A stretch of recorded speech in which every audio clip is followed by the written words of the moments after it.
Hashtag Mission Assassin d'Aurélie Château-Martin et Jonathan Lhuillier.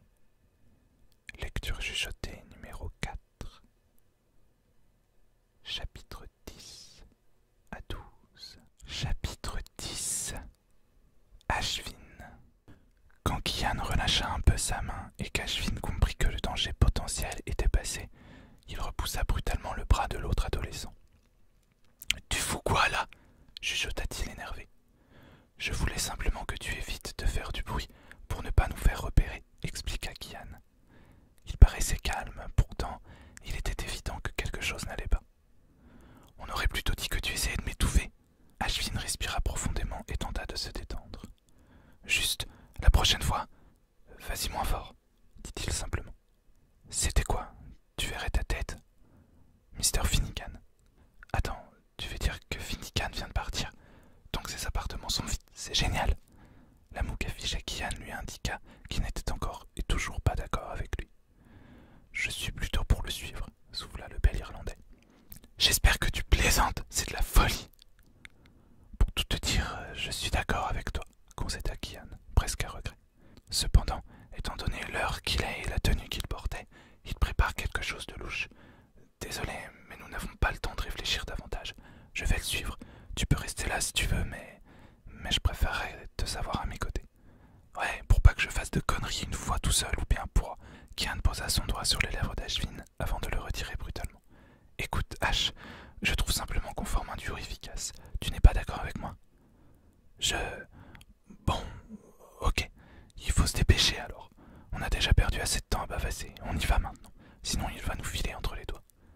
Kian parut surpris, mais également enchanté. Cependant, il ne s'éternisa pas et les deux partenaires prirent leur professeur en chasse quasiment aussitôt. Ashvin ne savait vraiment pas pourquoi il avait accepté le plan complètement barré de Kian. Prendre un prof comme Finnegan en filature était de la pure folie. D'accord, même s'il était douloureux de l'admettre, O'Connor était sincèrement doué dans ce qu'il entreprenait. Depuis toujours, Ashvin pensait que ce dernier était la frime incarnée et que son nom de famille prestigieux lui accordait tous les passe-droits. Il devait pourtant s'avouer que, pour l'instant, tous ses plans avaient été bien meilleurs que les siens. D'ailleurs, si le jeune Indien s'était évertué à les suivre, il ne se trouverait sans doute pas dans une situation aussi délicate. Kian avait rapidement retrouvé la trace de Finnegan, alors qu'ils avaient pourtant perdu beaucoup de temps à discuter. Ça lui avait paru tellement facile qu'Ashvin en avait été stupéfait, même s'il s'était bien gardé de lui dire. Il ne savait pas s'il était lui-même plus efficace qu'en début de soirée ou si son partenaire avait la tête ailleurs, mais il ne l'avait repris sur rien depuis que la filature avait commencé. Kian s'arrêta brutalement et leva son poing pour lui indiquer qu'il devait l'imiter. À quelques mètres de là, Finnegan entrait dans un vieil entrepôt sordide. « Tellement cliché !» chuchota Ashvin. Kian lui envoya un de ces regards courroucés dont il avait le talent. L'adolescent souffla un désolé qui sembla être aussitôt accepté. Après quelques instants de réflexion et de repérage des lieux, le visage de Kian s'illumina d'un sourire taquin. « Pour une fois, je pense que mon plan va vous plaire sans détour, Mister Irrabadi, » murmura-t-il en regardant Ashvin enjoué. « Nous allons monter sur le toit. » Une fois sur les hauteurs du bâtiment, les deux adolescents localisèrent rapidement un coin où ils pourraient observer l'intérieur. En effet, la seule fenêtre d'où s'échappait de la lumière se trouvait être un Velux au dernier étage. Ils ne pourraient pas entendre ce qui se passait dans la pièce, mais ils auraient au moins une petite idée de ce qui s'y déroulait. Finnegan se tenait debout devant une assemblée de plusieurs personnes, portant toutes la même cape noire couvrant la majeure partie de leur visage. De visu, Ashvin comptait 5 individus en plus du vieux professeur. Il réussit à distinguer une femme sans pour autant en apprendre plus sur son identité, avant que ses yeux ne se fixent sur... « C'est pas vrai !» s'offusqua-t-il en chuchotant et en saisissant le bras de Kian. « Là, c'est Mr. Donovan !» Le jeune O'Connor observa un instant la main posée sur lui avant de vérifier les dires de son partenaire. Il se retourna et braqua son regard dans le sien, donnant un frisson à Ashvin. « Tu as raison, bien joué !» le félicita Kian. Malgré le compliment, ce dernier ne semblait pas, mais alors pas du tout heureux, et son sourire avait complètement disparu. Et pour cause, Mr. Donovan était le proviseur de l'académie Jack the Ripper. Chapitre 11. Kian. Ça sentait mauvais. Ça sentait la situation inextricable et dangereuse, trop pour de simples apprentis assassins. Quoi que fassent ces hommes et ces femmes ici, à Funès, il y avait de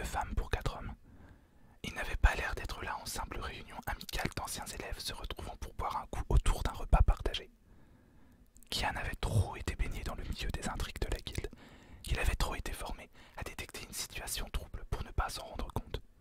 Mais pour tout dire, Ashvin semblait tout aussi inquiet qu'il ne l'était. Il n'était donc pas le seul à réaliser qu'il y avait anguille sous roche. De là où ils étaient, les deux jeunes hommes pouvaient à peu près voir ce qui se passait, mais ils n'entendaient rien. Et Kian voulait savoir ce qui se tramait sous ses yeux. Il savait qu'ils auraient dû fuir. Cependant, il était là.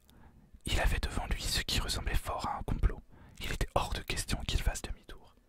Il prit une inspiration contenue avant de se redresser lentement. Aussitôt, la poigne d'Ashvin s'agrippa à son vêtement avec un mélange de sauvagerie et d'affolement.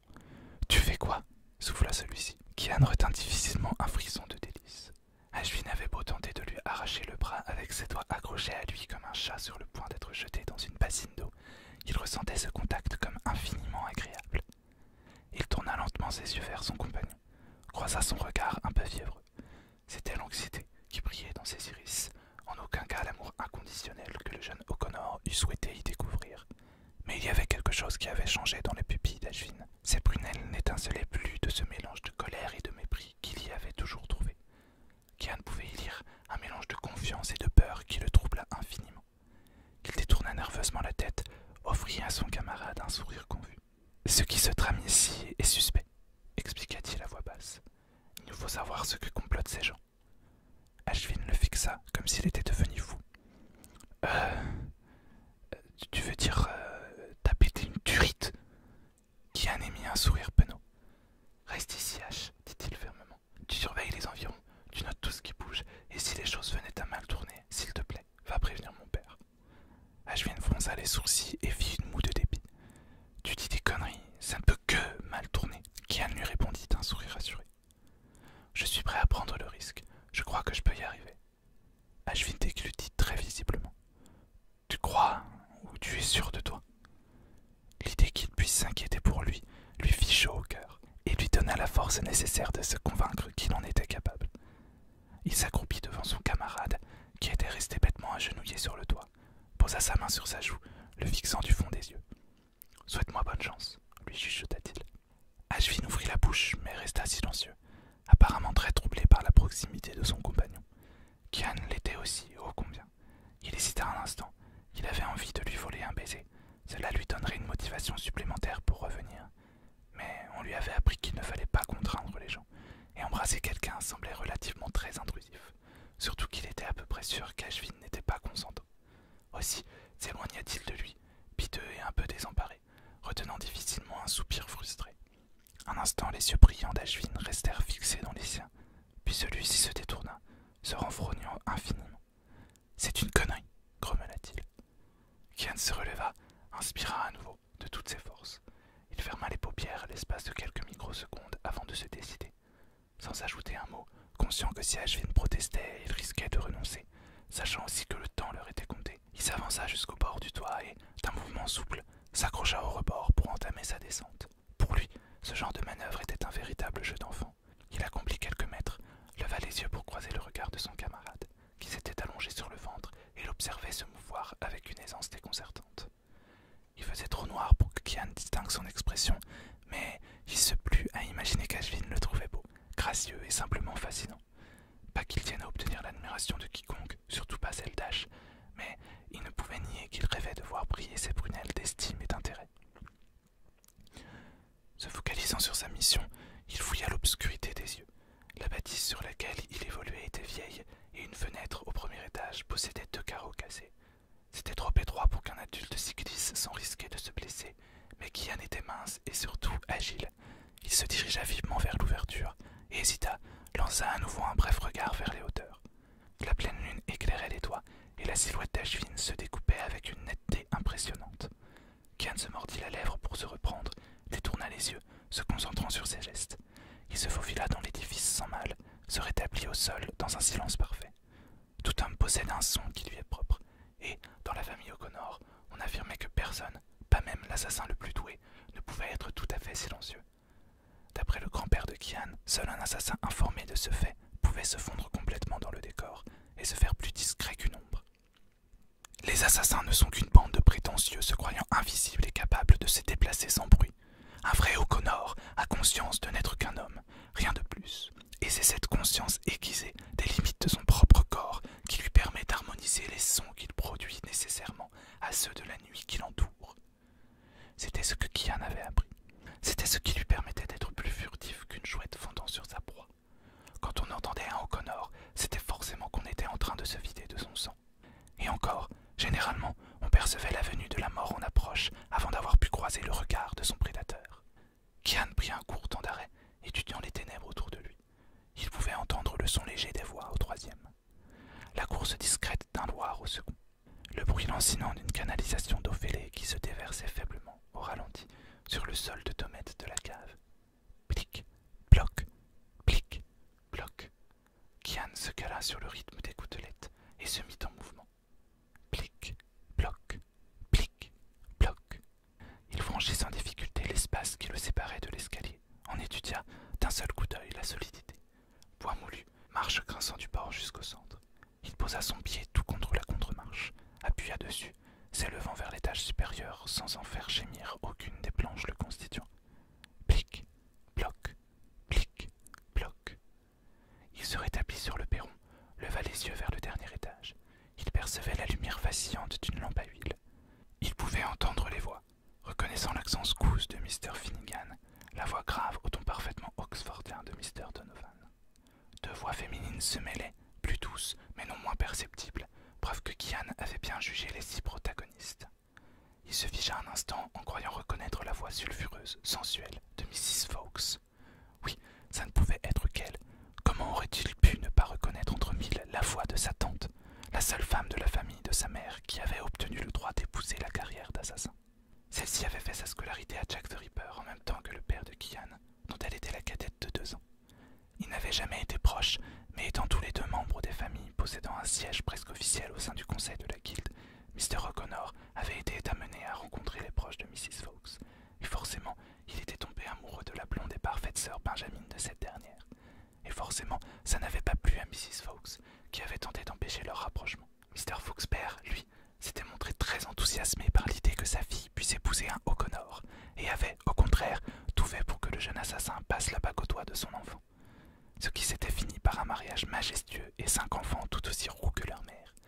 La famille O'Connor n'entretenait donc pas de bonnes relations avec Mrs. Fawkes, que Kian avait été éduqué à appeler uniquement par son nom de famille d'ailleurs.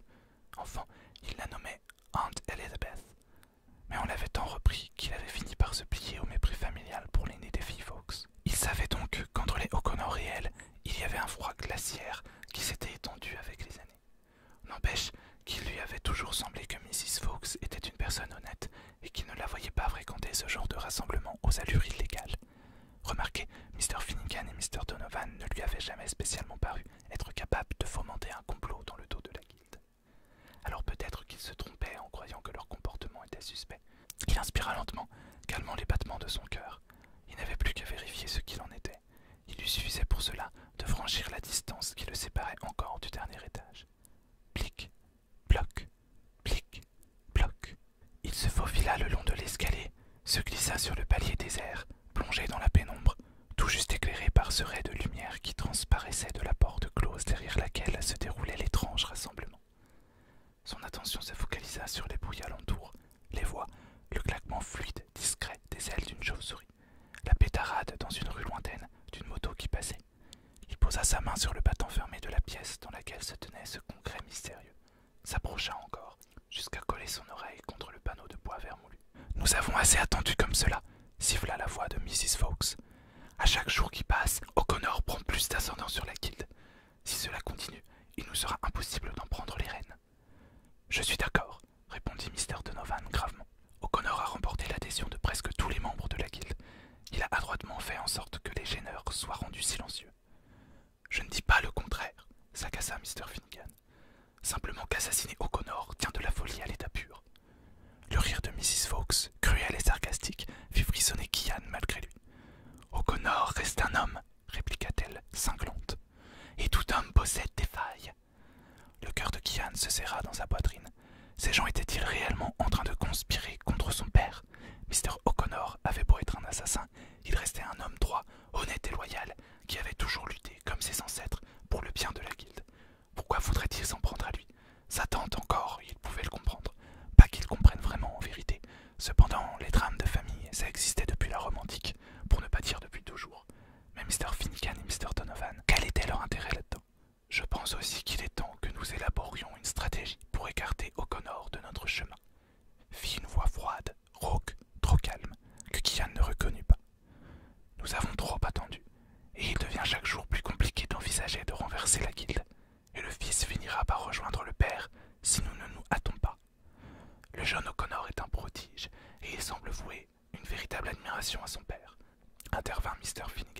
Cependant, je suis persuadé qu'en le manipulant, nous pourrions nous en faire un allié.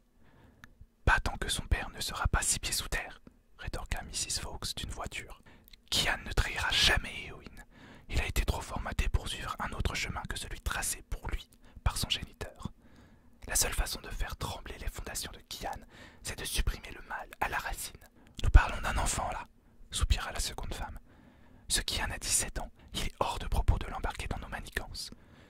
Il est le futur maître de la famille O'Connor, une fois son père éliminé, répliqua la tante de Kian. Certes, mais la question, dans l'immédiat, me semble prématurée. Ce qu'il nous faut décider cette nuit, c'est de la suite des opérations. Continuons-nous de tenter de saboter la guilde de l'intérieur, ou bien nos efforts vains de ces derniers mois sont-ils le signe qu'il est temps d'envisager de passer aux choses sérieuses? Le silence se fit, et Kian retint sa respiration, conscient qu'il y avait dans la pièce des assassins capables de déceler le moindre de ses faux pas.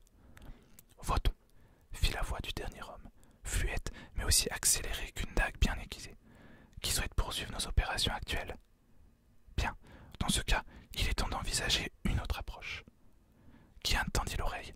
Il entendit des bruits de pas se déplacer dans la pièce, le brisement de feuilles, leur froissement entre les mains qui les recevaient. Retenez bien cette liste, puis faites-la disparaître, reprit celui qui semblait avoir dirigé le vote. Ne laissez aucune trace de cette rencontre, ni de nos cibles à éliminer.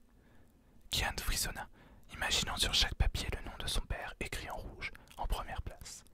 Jamais il n'avait été aussi terrifié de sa vie, et pourtant il restait là, incapable de partir, voulant en savoir plus, conscient qu'il était le témoin d'un complot terrible se tramant dans l'ombre. Il est temps de lever la séance, intervint Mr. Finnegan. Comme toujours, il ne doit rester aucune trace de notre passage ici, et faites bien attention à n'être pas suivis. Nous nous revoyons dans 8 jours pour rassembler nos idées et élaborer un plan afin de passer à l'acte. Vous recevrez les lieux et heures de notre réunion par les moyens habituels. L'accentuation des bruits dans la pièce apprit à Kian que les comploteurs s'apprêtaient à se séparer. Affolé, mais toujours maître de lui-même, il se glissa dans la pièce voisine, en ouvrant et en refermant la porte dans un silence presque tombal. Il se dissimula dans l'ombre, espérant que personne ne décide de vérifier la présence d'un éventuel intrus. Peu à peu, les sons se firent moins nombreux, moins fréquents, jusqu'à ce que les bruits de la nuit reprennent leur droit.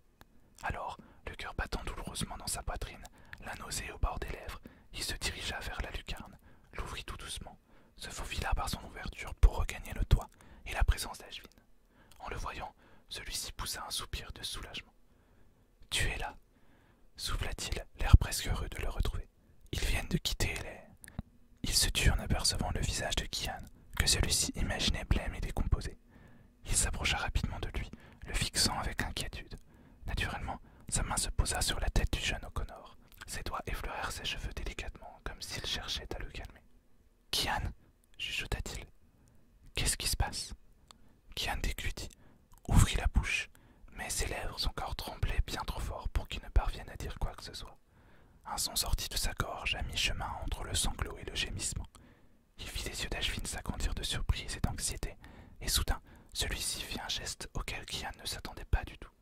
Sa paume glissa jusqu'à ses épaules, l'autre se posa dans le creux de ses reins, et il l'attira à lui, lui offrant une étreinte rassurante au possible. Bouleversé, choqué, fortement ébranlé, Kian ferma les yeux, plongea son visage dans le creux du cou d'Ashvin, et se laissa aller dans ses bras sans tenter de résister, cherchant dans sa chaleur la force de se reprendre. Chapitre 12. Ashvin. Ashvin avait pris Kian dans ses bras d'une façon tellement naturelle que ça le surprit lui-même. Le garçon avait l'air très perturbé, lui qui paraissait toujours tellement sûr de lui, tellement impassible. Ça, plus les événements étranges de la soirée, tout avait poussé le jeune Indien à essayer de réconforter celui qu'il envisageait pourtant comme son ennemi. Mais le considérait-il vraiment encore comme un rival? Il savait juste qu'ils étaient dans de sales draps et qu'il valait mieux faire de lui un allié. Il n'y avait rien de plus clair dans son esprit. Ashvin s'éloigna doucement du corps de Kian, sans pour autant se séparer de lui, fit glisser ses mains de chaque côté du visage du bel Irlandais et l'obligea à le regarder, le tout avec la plus grande délicatesse. L'adolescent bugua quelques instants sur les yeux verts qui le fascinaient, à chaque fois davantage, avant de reprendre ses esprits. Qu'est-ce qui s'est passé? Tu sembles... réussit-il à prononcer. Kian secoua la tête, comme pour marquer un mécontentement ou pour signifier que quelque chose n'allait vraiment pas. Ash, je n'aime pas particulièrement utiliser ce langage trivial que tu apprécies tant, mais on est dans la merde, lui répondit Kian, toujours aussi livide. Putain, même en état de choc, tu parles comme un livre, t'es pas croyable, s'exclama Ashvin avant de laisser s'échapper un rire nerveux. Bon, ok, il faut qu'on descende de ce toit et qu'on trouve un endroit calme, que tu puisses m'expliquer ce que tu as vu et entendu, et pour que tu te reposes surtout. Tu as l'air au bout de ta vie là. Ça me fait mal de l'admettre, mais j'aime pas te voir comme ça. Enfin, pas que j'en ai quelque chose à foutre, hein. C'est juste que, faut que tu m'expliques et bref, tu sais où aller pour qu'on soit tranquille. Je crois que je connais l'endroit idéal, répondit Kian en reprenant un peu de son aplomb habituel. Kian avait conduit Ashvin dans l'un des quartiers les plus chics de la ville. Ils étaient entrés dans l'un des plus grands buildings. Celui-ci avait subjugué le jeune Indien par sa beauté et son style typiquement géorgien. Il était pourtant accoutumé au luxe et à la richesse. Cependant, jamais il n'avait lui-même vécu dans un endroit pareil.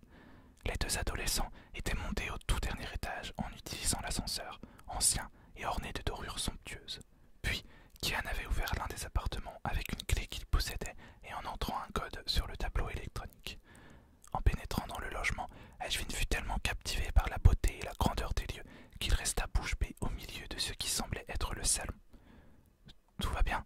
l'interpella Kian. « Oui, oui, bien sûr, » répondit-il tout en admirant la pièce. « Tu habites ici, c'est magnifique. »« Oh non, c'est juste un appartement d'appoint. Si je débarquais dans la demeure familiale à cette heure-ci et accompagné en plus, ce serait tout sauf discret. Même si Père croit sincèrement que je suis incapable de venir à bout de ses protections, il ne se me méfierait donc pas, mais comme tu es avec moi... Ouais, j'ai compris, je suis pas discret, merci. Non, ce n'est pas ce que je voulais dire, je t'emmènerai au manoir un jour. Si tu penses que cet appartement est magnifique, tu n'es pas au bout de tes surprises. Ashvin s'installa sur le canapé après que son hôte lui eut invité. Ce dernier se dirigea vers le vaste meuble de style victorien aux gravures et sculptures d'une finesse incroyable qui se trouvait juste en face. Le jeune Indien profita de ce moment de silence pour continuer d'observer les lieux. Le plafond était très haut, plus haut que dans un appartement normal en tout cas. Il était également d'une beauté folle, joliment agrémenté de dessins et dorures, rappelant à Ashvin les vieux châteaux français qu'il avait visités dans le passé. Tout paraissait dater d'une époque lointaine, tout en semblant quasiment neuf. En face de lui se trouvait une cheminée splendide qui devait avoir été sculptée dans du marbre blanc. Vraiment, cet endroit était sublime, et si un membre de la famille royale était soudain sorti de la pièce d'à côté, Ashvin n'en aurait même pas été étonné. Il savait les O'Connor riches, mais pas à ce point. Après tout, peut-être avait-il du sang bleu. Il ne connaissait finalement que peu de choses sur son nouveau partenaire, et encore moins sur sa famille. Kian le tira de ses songes quand il vint s'asseoir à côté de lui, après avoir posé 2 petits verres remplis d'un liquide ambré sur la table basse devant eux. « Du scotch », annonça-t-il comme si c'était tout à fait normal. « Je ne consomme pas d'alcool, O'Connor. »« Oh, eh bien moi, j'en ai besoin. » Il n'attendit pas de réponse et avala le breuvage cul sec, impassible. Boire un verre d'eau lui aurait sans doute produit un effet semblable. Il soupira un instant et afficha un air grave. Pour reprendre mes propos de tout à l'heure dans des termes plus civilisés, nous sommes dans le pétrin, et ce jusqu'au cou. Mr. Finnegan, Mr. Donovan et Mrs. Fawkes étaient présents pendant cette réunion clandestine. Je n'ai malheureusement pas reconnu les autres. Attends, le coupa Ashvin. Fawkes. Tout le monde raconte que c'est ta tante, c'est vrai.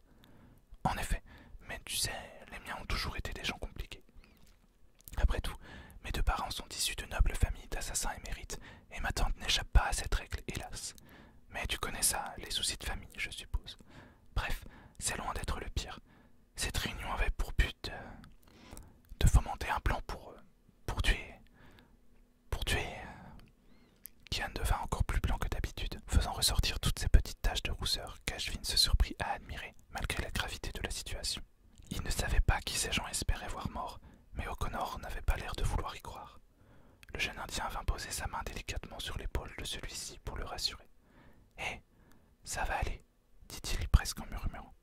« Non, clairement, ça ne va pas aller, Ash. » Kian se leva alors brusquement et lui tourna le dos un instant.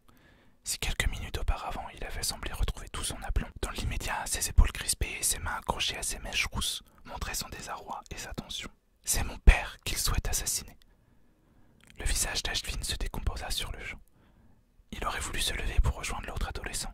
Cependant, Ses jambes tremblaient beaucoup trop, alors qu'il accusait le choc de la nouvelle. Mais pourquoi réussit-il à demander, même s'il ne se doutait que trop bien de la réponse. O'Connor se retourna de nouveau pour le regarder droit dans les yeux. Mais pour prendre le contrôle de la guilde, évidemment. Quoi d'autre? Quelques secondes, ou bien quelques minutes s'écoulèrent dans le silence le plus total. Le jeune Indien était décontenancé. Il ne savait plus quoi penser et encore moins quoi dire. Kian, lui, semblait plongé dans de sombres réflexions. Les yeux d'Ashvin se braquèrent alors sur la table basse. Il saisit le verre posé en face de lui et but tout son contenu d'une seule traite. Une grimace de dégoût apparut sur son visage et il se mit à tousser. Kian se précipita vers lui et passa son bras autour de ses épaules. Ça va? S'enquit-il, inquiet. C'est dégueulasse, putain! Ils se regardèrent droit dans les yeux avant d'éclater d'un rire nerveux. C'était la première fois qu'il entendait Kian se dérider de cette façon. Un frisson lui parcourut l'échine sans qu'il ne sache pourquoi. O'Connor reprit son sérieux et le contempla gravement.